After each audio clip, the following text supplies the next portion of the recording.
পণ্ডিত টেঙাই মোহন স্মৃতি দিৱস লগতে বঁটা প্ৰদান অনুষ্ঠান। আৰু এই অনুষ্ঠানটো হ'ব 11 ফেব্ৰুৱাৰীৰ দিনা, যিদিনা এই মহান পণ্ডিতজনৰ মৃত্যু হৈছিল 1825 চনৰ 11 ফেব্ৰুৱাৰী। আৰু 11 ফেব্ৰুৱাৰীৰ দিনাই আমি বিগত 3 বছৰে প্ৰায় আমি যদি চাওঁ 22 চনৰ পৰাই আমি এই অনুষ্ঠানটো কৰি আহিছোঁ ডিব্ৰুগড় জিলাৰ বিভিন্ন প্ৰান্তত। আৰু এইবাৰ আমি ডিব্ৰুগড় জিলাৰ বৰবৰুৱাৰ চুকাফা ভৱনত এই অনুষ্ঠানটো অনুষ্ঠিত কৰিবলৈ গৈ আছোঁ। আৰু বিগত সময়ত এই পণ্ডিতজনক আমি টাইপাৰ তৰফৰ পৰা বিশেষকৈ ডিব্ৰুগড় জিলা সমিতিৰ উদ্যোগত আৰু কেন্দ্ৰীয় সমিতিৰ আহ্বানত আমি 22 চনৰ পৰা অনুষ্ঠিত কৰি আহিছোঁ। আৰু এখেতৰ স্মৃতি দিৱসৰ দিনাই আমি টাই ভাষাৰ লগত জড়িত লগতে টাই সংস্কৃতিৰ লগতে এজন বিশিষ্ট সমাজসেৱক তথা লেখকক আমি এই পণ্ডিত টেঙাই মোহন বঁটাৰে বিভূষিত কৰি অহা হৈছে। আৰু এই বছৰ 2025 চনৰ আগন্তুক 11 ফেব্ৰুৱাৰীৰ দিনা বৰবৰুৱা চুকাফা ভৱনত টাইপাৰ তৰফৰ পৰা প্ৰদান কৰা হ'ব পণ্ডিত টেঙাই মোহন বঁটা বিশিষ্ট লেখক, চিন্তাবিদ, সমাজসেৱক, চিকিৎসক ডক্টৰ অতুল চন্দ্ৰ বৰগোহাঁই ডাঙৰীয়া।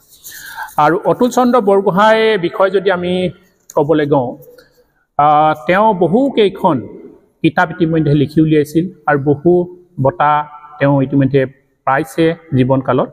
আৰু তাৰ ভিতৰতে আমি যদি চাওঁ কেইখনমান উল্লেখযোগ্য আমি কিতাপৰ নাম আমি ক'ব বিচাৰিছোঁ।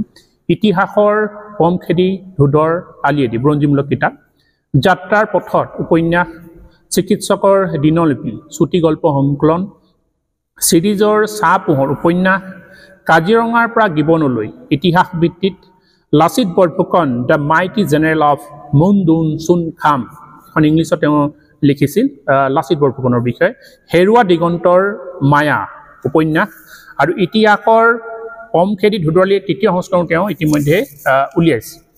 আৰু তেওঁক ইতিমধ্যে বিভিন্ন সময়ত বিভিন্ন সন্থা, বিভিন্ন দল সংগঠনে বিভিন্ন বঁটা দিছে। তেনেধৰণে চিকিৎসক ৰত্ন বঁটা 2007 চনত গ্ল'বেল ছ'চাইটি অফ ইণ্ডিয়াই প্ৰদান কৰে।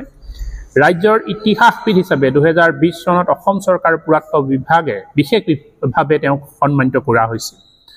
আৰু তেওঁৰ আমি যদি যাওঁ জন্মৰ কথাখিনি, তেওঁ জন্ম টিংখাং চাহ বাগিচাত 1957 চনত, আৰু পিতৃ ৰুচিনাথ বৰগোহাঁই, মাতৃ স্বৰ্ণলতা বৰগোহাঁই।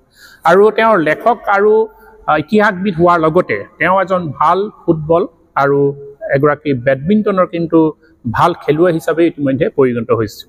আৰু তেওঁ এতিয়া বৰ্তমান টিংখাং চাহ বাগিচাত কৰ্মৰত হৈ আছে। গতিকে আমাৰ তৰফৰ পৰা, টাইপাৰ তৰফৰ পৰা আমি সংবাদ মাধ্যমৰ যোগেদি অসমবাসীক আহ্বান জনাওঁ যে পণ্ডিত টেঙাই মোহনৰ দৰে বুৰঞ্জীত লুপ্ত হৈ থকা এগৰাকী পণ্ডিতক আমি ইতিহাসৰ পৰা আমি উলিয়াই আনিছোঁ।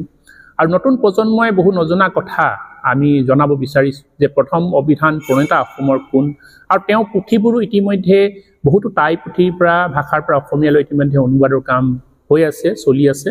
গতিকে সকলোকে অসমবাসীলৈ আমি আহ্বান জনাইছোঁ 11 ফেব্ৰুৱাৰীৰ দিনা স্মৃতি দিৱস দিনা সকলোকে এই বৰবৰুৱা যি চুকাফা ভৱন এই অনুষ্ঠিত হ'বলগীয়া পণ্ডিত টেঙাই মোহন স্মৃতি দিৱস আৰু বঁটা প্ৰদান অনুষ্ঠানত আমি টাইপাৰ কেন্দ্ৰীয় সমিতিৰ পৰা সাদৰে নিমন্ত্ৰণ জনাইছোঁ। যিকোনো খবৰৰ বাবে যোগাযোগ কৰক 7099017330 লগতে 7099017110 নম্বৰত।